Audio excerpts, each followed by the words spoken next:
We have the topic of pride and arrogance and the angles from which Allah subhanahu wa ta'ala has discussed this issue in the Quran.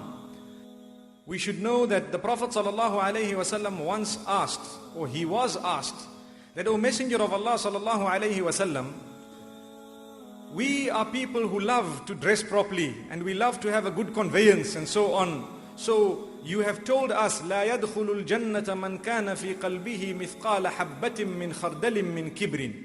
A person who has a mustard seed's weight worth of pride in their heart will never enter Jannah. That's what you told us, sallallahu alaihi wasallam. So we love to wear good dress and we have good conveyance, meaning the mode of transport. So what about us? The Prophet sallallahu alaihi wasallam said, that is not pride. Pride is to reject the truth and to despise people. Two things. The first sin committed was the sin of arrogance and pride.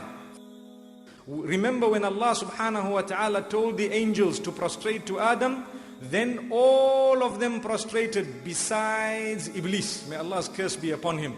Abba means he refused. Wastakbar, he became arrogant. In another verse in Surah Al-A'raf, he says, I am better than him. Why are you telling me to prostrate to him? You created me from fire and him from dust, from soil. You know fire is always above. May Allah protect us all. Now this Iblis was quite a saintly person before this crime.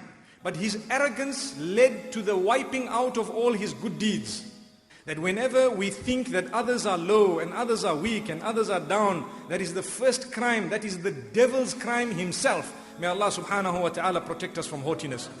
The second issue, Allah subhanahu wa ta'ala says, and this is in Surah An-Nisa, where Allah says about Isa alayhi salam as well as the angels, that they are not proud, they are not arrogant. They know where they fit in. They are not too high to say and declare that they are actually the slaves of Allah.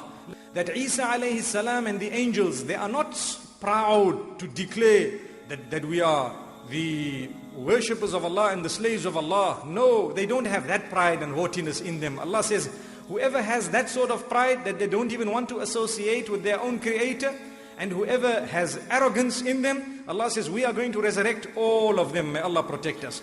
Then Allah subhanahu wa ta'ala says, an arrogant person is he who denies the verses of Allah and the laws of Allah. Allah says in Surah Al-A'raf, those who have rejected the signs of Allah, the verses of Allah, the laws of Allah, the regulations of Allah subhanahu wa ta'ala, and have become haughty and arrogant, Allah says, for them there will be the fire of Jahannam. And Allah says, they will never enter Jannah until the camel enters the needle or the eye of a needle. Can a camel ever enter an eye of a needle? It can never do that. So in other words, they will never ever. It is impossible for them to enter Jannah. Didn't I mention the hadith? Anyone who has a mustard seed's weight worth of pride within them will never ever enter paradise until they seek complete forgiveness for that. May Allah subhanahu wa ta'ala grant us steadfastness.